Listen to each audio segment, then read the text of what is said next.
I really believe that economic empowerment is really about freedom. It's freedom to make choices about your life. It's freedom to make choices about your lifestyle.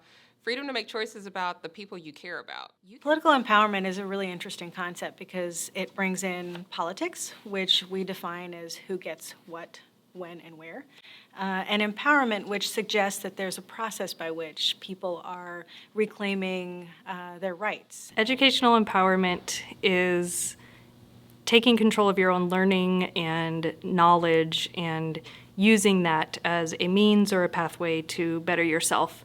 And by taking control of your own learning and knowledge, you in turn are empowering yourself to bigger and greater things.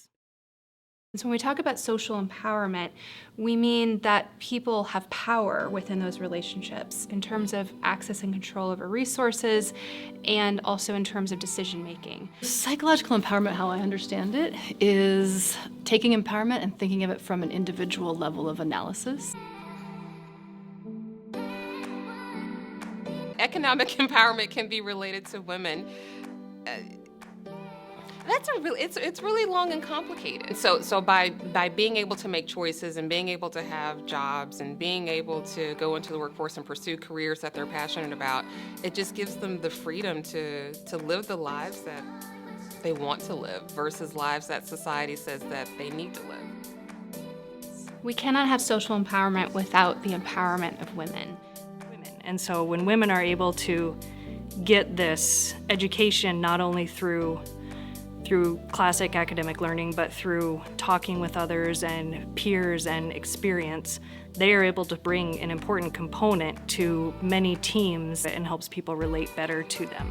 Political empowerment for women is really important because traditionally women have been kept outside of these discussions. Psychological empowerment uniquely falls on women, and I think because it's a two-part issue, right? We have internal ways that we think about ourselves, about how much efficacy we have to do things, but we are met by an external world sometimes that is the product of patriarchy, and those possibilities that meet us is where this is unique for women.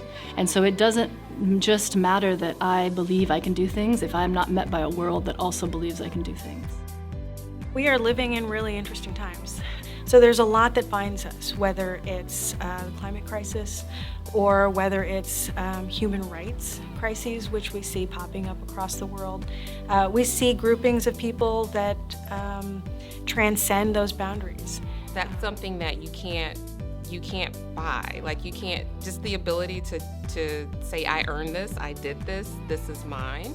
Psychological empowerment is important to the overall empowerment of women, but I do not think uniquely, and I actually think of all the other empowerments that we're talking about, it might be at the bottom of the list, and let me tell you why, is women have it. It's not the internal part or the process individual part of psychological empowerment that is the issue, but it's that what we're met with in the external world. So through more social empowerment, educational empowerment, political empowerment, I think psychological empowerment falls into place.